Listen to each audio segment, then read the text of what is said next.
All right, everybody, what's going on? It's episode 6, spoiler-heavy review of The Last of Us. And, oh man, once again, another amazing episode, at least in my opinion. We'll hear in the comments from you guys, but I thought this is what this show does so well. It could do an episode last week where there was pretty kind of heavy on action and some big infected people scenes, and then they can do an episode like this where it just kind of peels the onion of the characters and who they really are. That's what I like about I think that's why each type of episode has so much more of an impact, because of the previous and the build up. Before we even get into it, show a little class, subscribe if you haven't done that already. Just announce, it's all we're asking for. It doesn't cost you nothing. So all you got to do is hit that button, man. We're almost at 70. We're like 67,000 right now. So hopefully you join us on the ride. All right, speaking of the ride, Ellie and Joel, they're back at it again. And so for people, if you're just stumbling across this for the very first time and you're looking for Last of Us reviews, and you're like, well, let's see what this idiot has to say.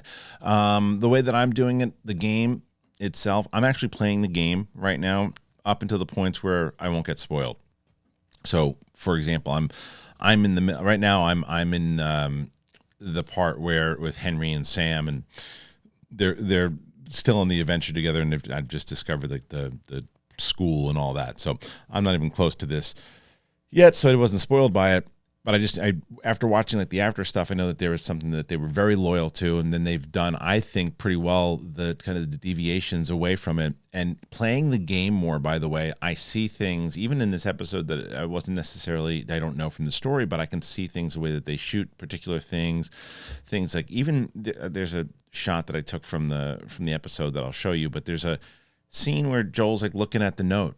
And it's just something that happens in the game. You can read the notes, and you can look at it, you can zoom in and read the notes. And he does it. And it's little subtle things like that just shows that they're very aware of how loyal the fan base is and how loyal they are to the game, but still being able to add to it and do some things that they clearly do in this one. And they start you, speaking of Henry and Sam, they start you right off there going, don't forget this and what happened and the emotional impact that it had on not only Ellie, but obviously on Joel, because this was for the both of them. This really links them together in a lot of different ways, but this particular because of the loss that they continually both have and why they're bonded together. And Joel's trying to fight against it, and he just can't. So we start with this, and we have, from that just devastating event. And then we fast forward and we get to 3 months later, and here they are. We don't know yet who's who. We're like, what's happening in this particular scene? Where are they? What have they been up to?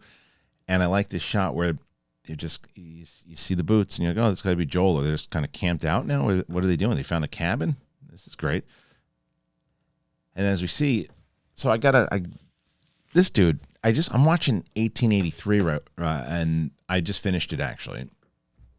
And this guy shows up again. He's this great character actor. He shows up in a lot of different shows, but he was just in 1883, and he was fantastic in that, and the scene that he was in.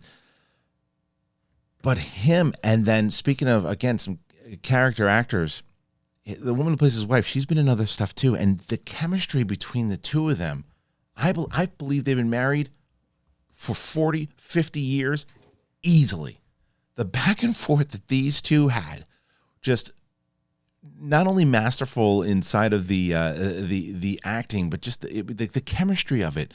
I believed it from someone who's been married for 10 plus years. Just the conversation and just this, and her demeanor. He's like, well, he didn't hurt me. He's like, yeah, I gathered that. And the back and forth that they have, like just knowing, like they've been through it. They're either going to die or they're not. And there's like, okay, what's this conversation going to be? And then I loved the dynamic that the four of them had inside of this scene, because as they're having this, as Joel then comes out and he's points the gun at him, and they're having this convo. He's like, which way do I go? And he's like, did you tell him the truth? He's like, yeah. Are you telling me the truth? Yeah. And then he realizes that, this is where you got to go. But there's some stuff out there, man.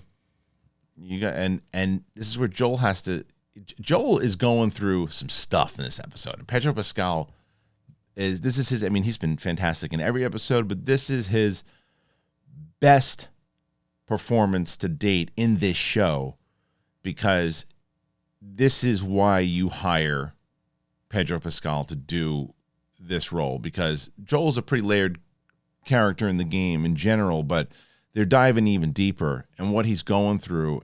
And this particular scene when Ellie goes, you're not going to scare us. You're not going to scare us. And she goes, he's scared. Because they even said it in the after thing. He's not scared of getting hurt. He's not scared of dying. He's scared of caring again. He's scared of, it's the attachment. He does not like to lose people when he's trying to protect them. And even if there is not, they explain this in the after thing, but even if that's not there, it's clear. It's clear from everything that he's been through, from that opening scene and how it's just been haunting him for 20 years, that he lost his daughter, the sunshine of his world. And ever since then, he tries to protect and he can't do it, whether it's Tess, and now he's getting, he just took this job for the gig, and we saw it, that it was going to come out at some point in that very first episode when he protects Ellie at the very end from the cop or the officer, whatever. And that's when, there's a lot in here that this guy just has that ultimate protector, but they're starting to get very attached to each other. That's what this entire episode is about, is their attachment and them being so reliant on one another and why they are. And there's just so much to it in Joel. And this is why, when you see your lead action star, but I think that one of the reasons when you really start to dissect really great characters in film and television, it's not just that they can kick ass, and it's not just that they, they're like these badass, tough, heroes. There's flaws to them. They're human. And this is what happens to him. He's gone through all this, and he's starting to buckle. He's starting to buckle because he's getting nervous. He doesn't think that he can do this, and he feels like the weight of the world is on his shoulders. And it's not just the fact that this girl could be the key to saving everybody. This is an emotional attachment that he promised himself he wouldn't have, and he's got it again, and he can't shake it. There's nothing he can do about it. And she's like, are you sick? And he's like, no, just give me a second. And this happens throughout the episode. And it is so relevant to what happens at the end of it. She steals the rabbits. They get the hell out of there. And the scenery, by the way, I know that this takes place in Wyoming. My father-in-law lived in Wyoming all his life, and I visited there, and I was near Cody and Jackson Hole and all this stuff. And I was wondering if this is actually where they actually shot all this, because sometimes they kind of couple up Wyoming from Montana. Sometimes I don't know where they shot this, but it's just the scenery in this show is just beautiful. It's just beautiful, and as they're kind of making their way through. And I don't know if I haven't seen the complaints or anything yet. If there are, I know, and as I'm playing the game, I understand you have to in the game, right? Like there are infected that come out all the time, and you got to fight them, because otherwise it's not the same when you're playing the game as opposed to TV show. If you just sort of throw in a random infected person as they're walking through the woods, it's like, oh, okay, so that's just there to be there. I like that there weren't any infected in this episode. I don't think you need them. I think that one of the things that I feel is so more devastating when they show up, because they haven't been there, and it's like they're not just they're everywhere. They're in a lot of places, and they even talk about it. There's some places that they're just crawling, but there's some places they just can't last, and they aren't able to maneuver around, or maybe they freeze. Who knows what it is, but they aren't in it. But the threat's always there, so you always feel as a viewer that no matter what, they could pop up. But I like that they didn't, because when they do, I'm gonna be like, oh, there you go. Finally, like last week and I finally got into the game because I had seen because I think the first time you see the bloater in the game, it's like in this in the high school gymnasium or something, and it was fun to play it after seeing the bloater the first time in the show, going, oh, because when I saw him in the show, he's just like Undertaker slamming people. And you're like, wow, is that how it is in the game? And it is. He's chucking bombs and shit at you in the game, and it's no joke. So like when he showed up, it had that big of an impact because we hadn't seen them in a little bit, some of the infected, and the same here. So when they finally do show up again, we know it's going to be on. So this scene to me, once again, it just, the more time that Ellie and Joel spend together, not only are they bonding, but we're bonding with them, and we're understanding really what Joel's going through, what Ellie's going through. This scene by the campfire when they're out there and they're talking about what you would do if the vaccine works and everybody starts to get, where would you be? And Joel's like, I want to be a sheep farmer, and that comes to play, and she uses that, and she talks about being an astronaut and all the reading that she's done. And I like the way that they use the world that was beforehand, before 2003, leading up to 2003, and the books that she's read and the understanding of what the world was and how well read she is in history and the conversations that he's had and the life that he lived, and he's able to teach her and be a teacher and a mentor and all that. And he's not as reluctant to teach her and have conversations as he was earlier on, because they've been together now for so long that he's opening up. He's still reserved, and he's still got that wall, but he's not as, I mean, he wouldn't even barely talk to her in the beginning. He's but now he does. He engages in these conversations, and she is like his daughter, and that's the conflict, the main conflict that he's going through at the moment. No matter what he wants to say to her, when he's like, "You're not my daughter, you're right." And he's like, yeah, but that's what you're telling yourself right now, buddy. You have accepted her and you've adopted her in that side. And we see that with scenes like this, when they're having this kind of conversation. And it also shows the trust that they have in one another, and shows that how capable Ellie is as they move on. And Joel he's slipping a little, and he knows he's slipping. Not only does he have that little breakdown, but he falls asleep on his watch. And when he comes to, Ellie's sitting there with the rifle. She's like, yeah, everything you taught me, I did. Don't worry about it. And he's like, you still got to wake me up. She's like, okay, well, I just figured you needed to sleep. And it shows so much. The writing in this scene is so well done, because it shows so much. It shows, again, the age of Joel, the mental wear and tear of Joel, like the exhaustion of Joel, all the worry of Joel, but it also shows the strength of Ellie and what she's going through and what she's learning. And as I mentioned in the previous scene, how well read she is and how much of a student she is, and the things that she's picking up from Joel. She's not some kind of incapable kid who can't pick this stuff up. She can. She delivers when she needs to deliver. She's still a kid, and it's still there. And I think that's what makes Ellie Ellie, is that innocence is still there, even though it's in this crazy world. Even when the dog is jumping on her and she's laughing and stuff like that, that kid is still there. But she shows up in moments like this, and she said, don't worry, I had it. And then they continue on, and they go through, really, I mean, again, these shots in this show are just next level. And this river of death that they were warned about kind of pops up, and man, it's like, this is ultimately where it all goes down here. They start walking more and more towards the dam, and there's a little kind of joke that pops up where she goes, damn. And they are encountered by bandits. And I'm telling you, again, I bring up 1883. I have been obsessed with that show, 1883. So when I see bandits now, I'm looking going, oh, this ain't going to end well. Because if you've seen 1883, every time a bandit shows up, it's just pure chaos. But the bandits do show up. And they're warned about these bandits, and they're warned about the infected, and they're warned about all these things that could happen. And it's almost like, and they even say that in these particular bandits are just people who are protecting their town. And they said, if people mess with us or test us, then they get the business. So they have to, like, so each person that they're found, they got to get vetted.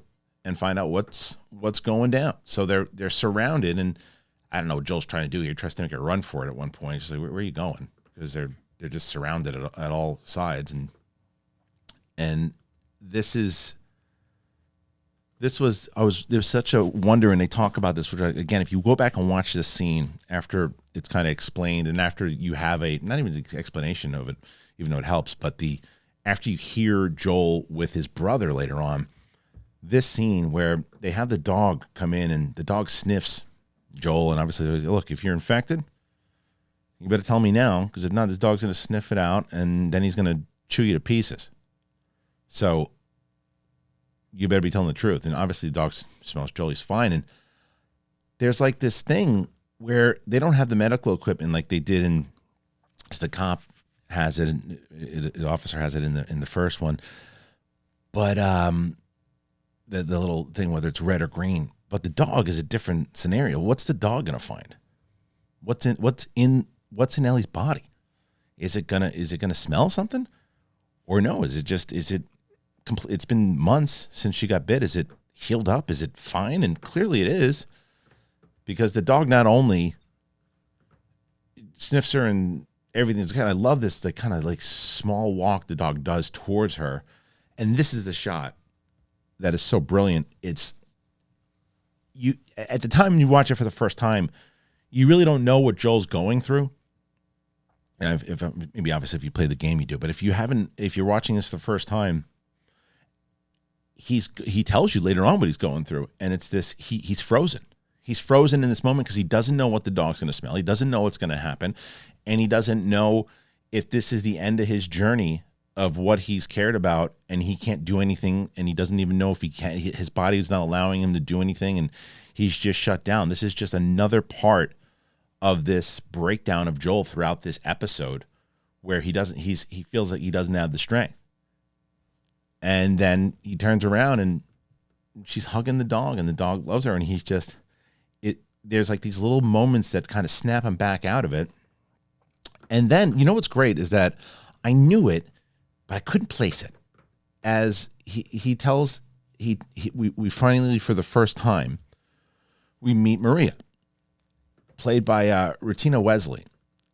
And I'm like, she's like, who are you? What's your name? And all, and he's like, Joel, and she kind of knows, and they take him back into town. But I'm like, who is this actress? I know her. Why do I feel like she's played a character named Tara before? And I'm looking, and I watched like the first 2 seasons of True Blood, and I or maybe 3, I don't remember, but then I fell off of it. But I loved her on True Blood. She played a character named Tara, and she was really good on the show. I mean, I remember her being like a really great character and just standing out on that show.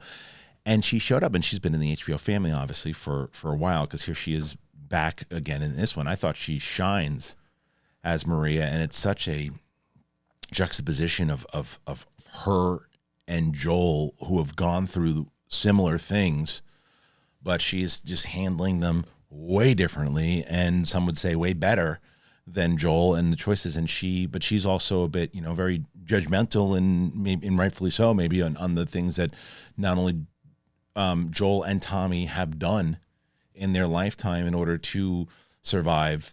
And you find out why. You find out that she was DA, and she was right district. I think she was. That's what she said. She was DA, and so you learn so much, and the character gets so developed so fast. And the fact that she takes them in and brings them into the town, and he said, I'm just looking for my brother, and didn't really say anything. And you see this whole fortress now, and this whole setup when Joel comes riding in, but what we see, there's people building snowmen, and there's kids running around, and it looks like it's about as normal of a town as it can be in this crazy world. And they're seeing it for the first time. And imagine, after being on the run for the last 3 to 4 months or whatever it has been for them. I know it's 3 months later since the last episode, but who knows how long they were on the road before that. But either way, this has to be like shocking, and just a culture shock in general, right? And then this is a phenomenal scene between both Pedro Pascal and Gabriel Luna, who I'm loving as Tommy. We didn't know what Tommy was going to be, and I love.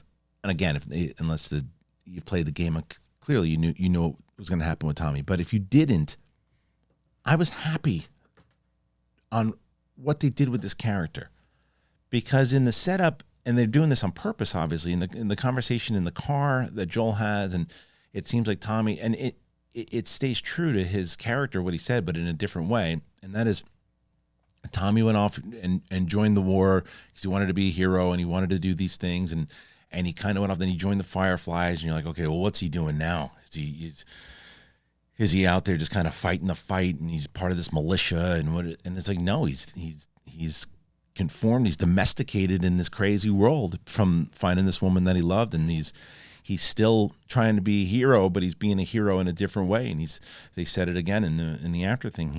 Joel was there thinking he's got to save his brother, but his brother is doing well. And the word they used was thriving, and he is, and he's doing. And the whole town, I mean, they got lights up, they're celebrating Christmas, and it's just it in a weird way. You're like.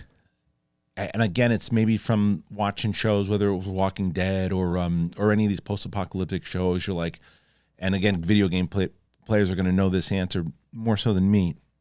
But it's like, can it really last? How long can it last?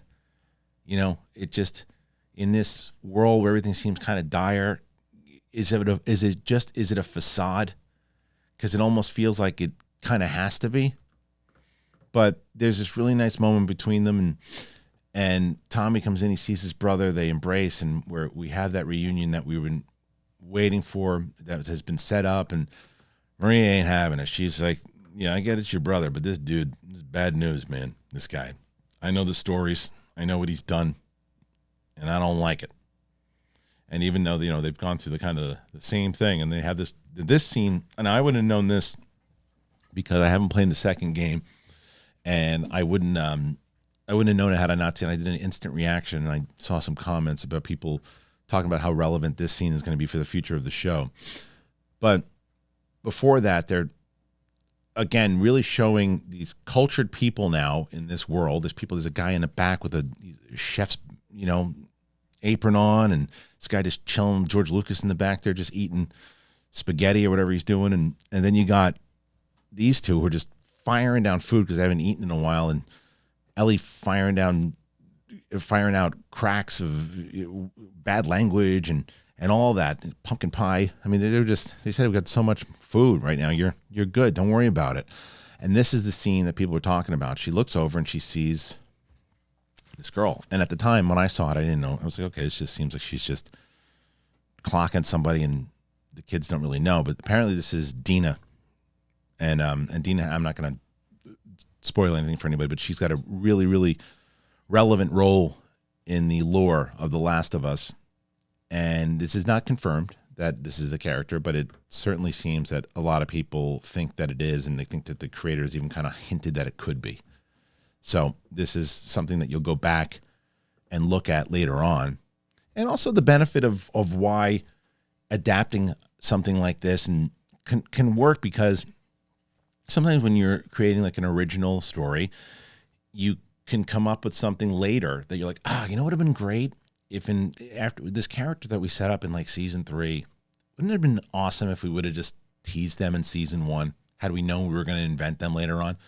With a show like this, they're like, hey, we know that this character exists and how relevant this character is going to be later. Let's put her in here now, and say, oh.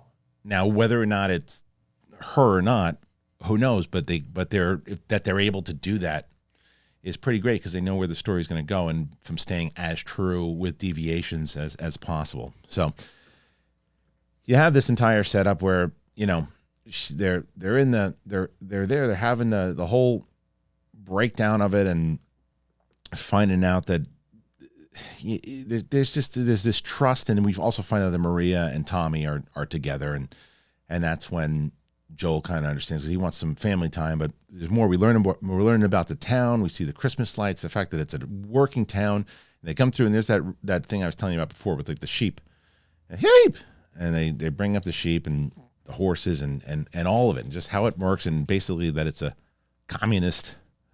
He's like, this is what it is. It's a commune. We're communists. And Tommy's like, I don't know if I like that word. And then there's this breakdown of them, and this is another very relevant scene because they're here, and we learn more about Joel and what Joel wants to do, and Joel doesn't give up any information here about Ellie yet. And then they get into it because Tommy's like, look, man, you're holding on to this thing, and I'm not you, and I'm not going to, and he kind of crosses over the line and says as much. But they have this beef, and you understand because Tommy knows what Joel's going through and the pain he's gone through, and they both have done stuff that they're not proud of, but Tommy wants to get away from it and go down another path, and Joel wants his help and he wants to reunite with his brother, and it's a great conflict scene. And then, but it sends Joel back into this thing because now he's got yet another thing that he doesn't know what to do. He doesn't know his purposes, and this is such a tremendous scene here. Again, the pain in Pedro Pascal's eyes here as he's looking out and imagining his daughter, had she lived with her daughter, and what he ultimately kind of life he could have had. And then you kind of smash cut to who his daughter is now, and that's Ellie, and she's just, again, she just seems so out of place in this domesticated life. And we learn more about Maria through this scene when she goes over there and she's wearing the classic sweater from the game, and she sees this thing with both Kevin and then obviously Sarah, Joel's daughter, and this is where she learns about Joel's daughter through Maria, who even says, maybe not my place to tell you, but I love this scene because it just shows she's like, maybe you don't know a lot about Joel. She's like, what do you mean? Like he's killed people? Yeah, I know everything that you think I don't know. And she's like, all right, I'm just telling you to protect yourself. And it's just this protection that Ellie has for Joel that just strengthens their relationship again.